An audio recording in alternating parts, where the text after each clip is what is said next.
আল্লাহ নবী আল্লাহ রাসূল সাহাবে کرام হুজুরদের সাথে আলাপ আলোচনা করে, সাহাবে کرام হুজুরদের সাথে কথাবার্তা বলতে থাকে। আল্লাহর নবী মুহাম্মদুর রাসূলুল্লাহ সাল্লাল্লাহু আলাইহি ওয়াসাল্লামের দরবারে কাতারে কাতারে সাহাবে کرام হুজুরা দাঁড়িয়ে আল্লাহ নবী এলান করে দেয়, হুজুর আমার জানিয়ে দেয় যে পশুটাকে জবাহ করার জন্য, যে পশুটাকে জবাহ করার জন্য, কুরবানি দেওয়ার জন্য প্রস্তুত নেওয়া হচ্ছে, ওই পশুর গায়ের মধ্যে চামড়ার মধ্যে যে পরিমাণ লোম আছে ওই পরিমাণের সওয়াব আল্লাহ পাক তার যার পক্ষ থেকে আল্লাহর রাস্তায় কুরবানি দেওয়া হয় তার নামায় আমলের মধ্যে আল্লাহ পাক লিপিবদ্ধ করে দেয়। অনেক সময় আমরা বলি সলিমউদ্দিনের কুরবানি, আমরা আঞ্চলিক ভাবে বলে ফেলি, কিন্তু ভাষাটাকে একটু সুন্দর করতে হবে।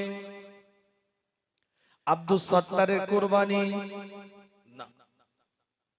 ভাষাটাকে আর একটু পরিপাটি করতে হবে, সুন্দর বানাতে হবে।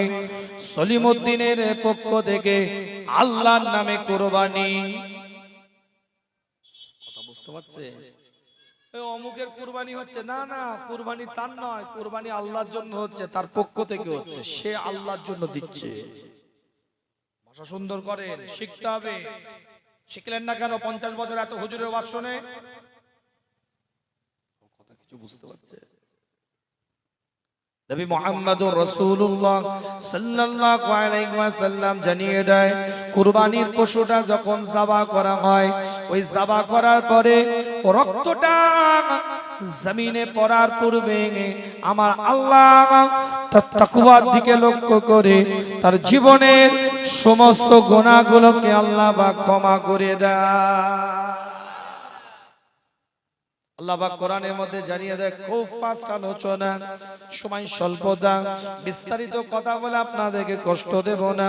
আল্লাহ পাক কোরআন দিয়ে জানিয়ে দেয়, সূরার নাম সূরাতুস সাফফাত, কোরআন শরীফ 37 নম্বর সূরার আল্লাহ পাক 102 নম্বর আয়াতের মধ্যে জানিয়ে দিচ্ছে, ফালাম্মা বালাগা মা'ুস সাআ ক্বালা ইয়া বুনাইয়া ইন্নী আরা ফিল মানামি أني أذبحك فانظر ماذا ترى قال يا أبت افعل ما تؤمر ستجدني إن شاء الله من الصابرين।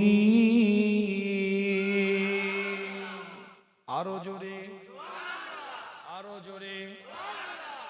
আল্লাহ কোরআনের মধ্যে জানিয়ে দেয়, পরিষ্কার করে লেখা আছে, فلما بلغ معه السعي قال يا بني إني أرى في المنام। আল্লাহ পাক কোরআনুল কারীমের মধ্যে এলান করে দিচ্ছে, হযরত ইব্রাহিম খলিলুল্লাহ ইসমাঈল যাবিউল্লাহর দিকে লক্ষ্য করে বলে, আমি স্বপ্নের মধ্যে লক্ষ্য করি আমি যেন তোমাকে জবাহ করছি, আমি যেন তোমাকে জবাহ করে দিচ্ছি। ফাআযুরু মাযা তারা, এই বিষয়ে তোমার বক্তব্যটা কি, তোমার মন্তব্যটা কি, তোমার ওপিনিয়নটা কি? সন্তানকে জিজ্ঞাসা করে তার রায়টা কি। কিতাবের রিওয়ায়াতের মধ্যে পাওয়া যায়, আল্লাহ কোরআনুল কারীমের মধ্যে রাসূলুল্লাহ সাল্লাল্লাহু আলাইহি ওয়াসাল্লামকে ইবারত দিয়ে আয়াতগুলো নাযিল করে এলান করে দিচ্ছে। সঙ্গে সঙ্গে ইসমাঈল যাবিউল্লাহ ইব্রাহিম খলিলুল্লাহর দিকে লক্ষ্য করে বলে, ক্বালা ইয়া আবাতি ইফআল মা তু'মার সাতাজিদুনি ইনশাআল্লাহু মিনাস সাবিরিন। রবের পক্ষ থেকে, আল্লাহর পক্ষ থেকে আপনার উপরে যে হুকুম এসেছে, যে মেসেজটা এসেছে, যে দিক নির্দেশনা এসেছে, আপনি সেটাকে বাস্তবায়ন করেন, নিশ্চয় আমাকে আপনি সবরকারী বান্দাদের মধ্যে অন্তর্ভুক্ত পাবে। ইন্নাল্লাহা মা'আস সাবিরিন। আল্লাহ অন্য আয়াতের মধ্যে বলছে, নিশ্চয় আমি আল্লাহ সবরকারী বান্দাদের সঙ্গী হয়ে থাকি। জোরে বলে। পরের আয়াতে আল্লাহ পাক জানিয়ে দিচ্ছে, রাসূলুল্লাহকে জানাচ্ছে, 103 নম্বর আয়াত, সূরার নাম সূরাতুস সাফফাত। আল্লাহ কোরআনের মধ্যে জানিয়ে দেয়, ফালাম্মা আসলামা ওয়া তাল্লাহু লিল জাবিইন। রাসূলুল্লাহকে বলছে তারা যখন উভয় সম্মতিক্রমে অর্থাৎ উভয় অনুগত স্বীকার করলো, ইব্রাহিম খলিলুল্লাহ ইসমাঈল যাবিউল্লাহকে বলল, ইসমাঈল যাবিউল্লাহ মেনে নিল, ইব্রাহিম খলিলুল্লাহ অনুগত স্বীকার করলো, ইসমাঈল যাবিউল্লাহ অনুগত স্বীকার করে নিল। কিতাবের রিওয়ায়াতের মধ্যে পাওয়া যায় ওয়াতাল্লাহু লিল জাবিইন, ওয়াতাল্লাহু লিল জাবিইন, ইব্রাহিম তার পুত্রকে ঘাত করে সরিয়ে দিল। ওয়ানাদাইনাহু আন ইয়া ইব্রাহিম, রবের পক্ষ থেকে ডাকা হলো, আহ্বান করা হলো, হে ইব্রাহিম قد صدقت الرؤيا إنا كذلك نجزي المحسنين। আল্লাহ নবী মুহাম্মদুর রাসূলুল্লাহ সাল্লাল্লাহু আলাইহি ওয়াসাল্লাম কে আল্লাহ পাকের পক্ষ থেকে আয়াত দিয়ে জানিয়ে দেওয়া হচ্ছে, ইব্রাহিম খলিলুল্লাহকে আল্লাহ পাক ডাকে, হে ইব্রাহিম কদ সাদ্দাকতার রুইয়া, ইব্রাহিম তুমি তোমার স্বপ্নকে সত্যই বাস্তবায়ন করেছো, তুমি তোমার স্বপ্নকে সত্যই বাস্তবায়ন করেছো, তুমি সেটা দায়িত্ব সহকারে পালন করেছো। ইন্না কাযালিকা নাজজিল মুহসিনিন, আমি সৎ কর্মশীলদেরকে পুরস্কৃত আমি আল্লাহ পাক করে থাকি। জোরে বলবেন, আরেকটু আওয়াজ দিয়ে বলা যাবে না? ইন্না হাযা লাহুয়াল বালাগুল মুবিন। আল্লাহ বলছেন নিশ্চয়ই এটা স্পষ্ট একটা পরীক্ষা। কাকে বলছে? ঘটনা ইব্রাহিম আলাইহিস সালামের বলছে রাসূলুল্লাহ। আয়াত নাজিল হচ্ছে রাসূলুল্লাহর উপরে। নবী এই যে ইব্রাহিম কদ সাদ্দাকতা রুইয়া ইন্না কাযালিকা নাজজিল মুহসিনিন, এই যে সে তার সত্য করলো, সত্য বাস্তবায়ন করলো স্বপ্নটাকে, আমি আল্লাহ ইব্রাহিমকে ডেকে বললাম তুমি তোমার স্বপ্নকে সত্য বাস্তবায়ন করেছো, আমি আল্লাহ মুহসিনিনদেরকে পুরস্কৃত করে থাকি। এই যে টোটাল ঘটনাটা হচ্ছে ইন্না হাযা লাহুয়াল বালাগুল মুবিন, নিশ্চয় এটা আমি আল্লাহ আমার পক্ষ থেকে একটা বড় পরীক্ষা। ওয়াফাদাইনাহু যিবহিল আযীম, আমি তাকে মুক্ত করলাম এক মহান কুরবানির বিনিময়ে। ওয়া তারাকনা আলাইকি ফিল আখিরিন, আমি এটা পরবর্তীদের স্মরণে রেখেছি। সালামুন আলা ইব্রাহিম, ইব্রাহিমের উপরে শান্তি বর্ষিত হোক। কাযালিকা নাজজিল মুহসিনিন, আমি আল্লাহ বলছেন আমি সৎ কর্মশীলদেরকে এইভাবে পুরস্কৃত করে থাকি। ইন্নাহু মিন ইবাদিনাল মুমিনিন, সে ছিল আমার মুমিন বান্দাদের অন্যতম একজন মুমিন বান্দা। জোরে বলে ঘটনা রাসূলুল্লাহকে বলছে, আয়াতগুলো শুনিয়ে দিচ্ছে নবী এভাবে এই ঘটনা এভাবে ঘটেছিল। রাসূলুল্লাহ শুনছে ইব্রাহিম খলিলুল্লাহ ইসমাঈল যাবিহুল্লাহর সাথে কি আচরণ করেছে। আল্লাহ নবী মুহাম্মদুর রাসূলুল্লাহ সাল্লাল্লাহু আলাইহি ওয়াসাল্লামের দরবারে জিবরাইল আলাইহিস সালাম দাঁড়িয়ে আছেন। আল্লাহর নবী জিবরাইল আলাইহিস সালামের দিকে তাকিয়ে বলে, জিবরাইল তুমি পৃথিবীর বুকে সবথেকে দ্রুত কোন সময় এসেছিলে? সবথেকে দ্রুত পৃথিবীর বুকে তুমি কোন সময় এসেছিলে?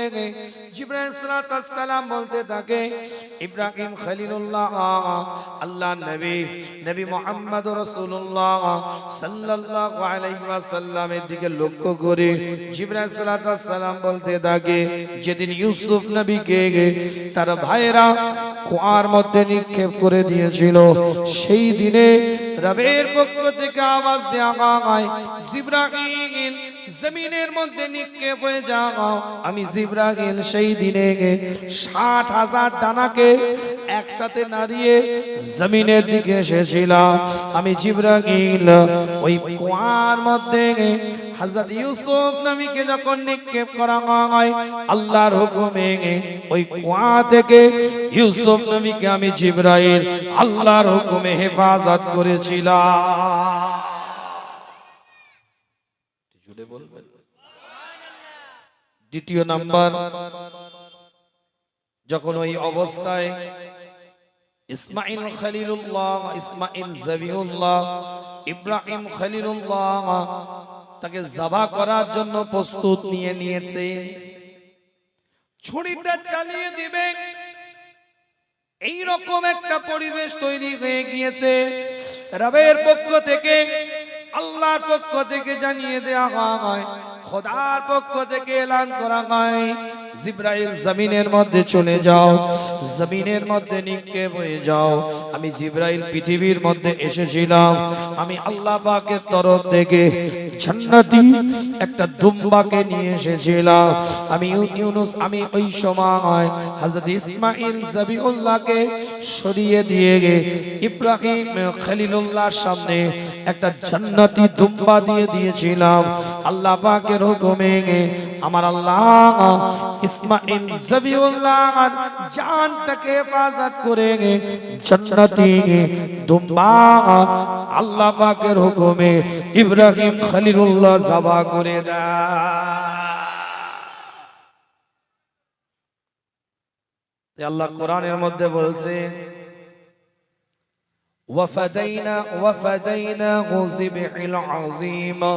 আমি তাকে মুক্ত করলাম এক মহান কুরবানির বিনিময়ে। তার পরীক্ষা থেকে আমি আল্লাহ তাকে মুক্ত করলাম, একটা মহান কুরবানির বিনিময়ে আমি আল্লাহ তাকে মুক্ত করলাম। কিতাবটা খুলে দেখেন, হযরত ইউসুফ আলাইহিস সালামের কথা বললেন, হযরত ইব্রাহিম খলিলুল্লাহ ইসমাইল জবিউল্লাহ কথা বললেন। জিবরাইল আলাইহিস সালাম রাসূলুল্লাহর দিকে তাকিয়ে বলে, ইয়া রাসূলুল্লাহ, ইয়া হাবিবাল্লাহ, সব থেকে দ্রুত পৃথিবীর মধ্যে আমি ওই দিনে এসেছিলাম, সব থেকে দ্রুত আমি পৃথিবীর বুকে ওই দিনে নাজিল হয়েছিলাম যেদিন মক্কা জমিন থেকে যখন আপনি তায়েফে গেলেন। ওই তায়েফের মানুষগুলো যখন আপনাকে আঘাত করে, আপনাকে যখন কষ্ট দেয়, আপনাকে যখন ব্যথা দেয়, তায়েফের মানুষগুলো যখন আপনাকে কষ্ট দেয়, আপনাকে ব্যথা দেয়, আপনার উপরে অত্যাচার আরম্ভ করে দেয় তায়েফের মানুষেরা, ওই দিনটা আমার জন্য পৃথিবীতে সব থেকে দ্রুত আমি এসেছিলাম। আল্লাহ পাক জানিয়ে দেয়, এক জিবরাইল জমিনের মধ্যে চলে যাও, রাসূলুল্লাহকে আঘাত করেছে, সরকারে কায়নাতকে আঘাত করেছে, মদিনার দোলাকে আঘাত করেছে, ইমামুল মুরসালিনকে আঘাত করেছে। আল্লাহর নবী, আল্লাহ রাসূলের রক্তটা জমিনে পড়ার আগে হুজুরের সামনে গিয়ে দাঁড়িয়ে যাও। হুজুর যদি ইজাজতটা দেয়, পাহাড়ের ফেরেশতাগুলো নিয়ে এসে তাদেরকে একটু চিড়ে চ্যাপ্টা বানিয়ে দাও। আমি রাসূলুল্লাহর দরবারে, হুজুর আপনার দরবারে পৃথিবীর মধ্যে সব থেকে দ্রুত সেদিনে আমি নাজিল হয়েছিলাম।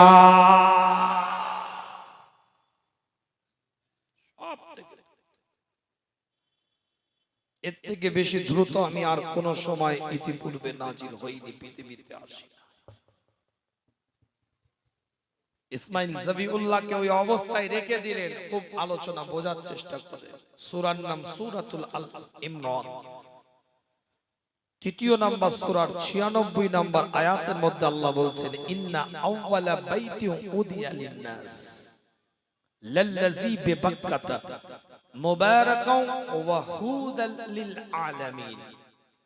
পৃথিবীর প্রথম ঘর কাবা বাইতুল্লাহ, যেটা মানুষের জন্য আল্লাহ বরাদ্দ করে দিয়েছে। লাল্লাযী বিবাক্কাতা, যেটা বাক্কার মধ্যে অবস্থিত, যেটা মক্কার মধ্যে অবস্থিত, যেটা বালাদুল আমিনের মধ্যে অবস্থিত। ওখানে যারা যাবে রাসূলুল্লাহ বলছেন তারা মোবারক হয়ে যাবে। ওয়া হুদাল লিল আলামিন, আর ওই জায়গাটাকে আমার আল্লাহ মুমিনের জন্য হেদায়েতের কারখানা বানিয়ে দিয়েছে।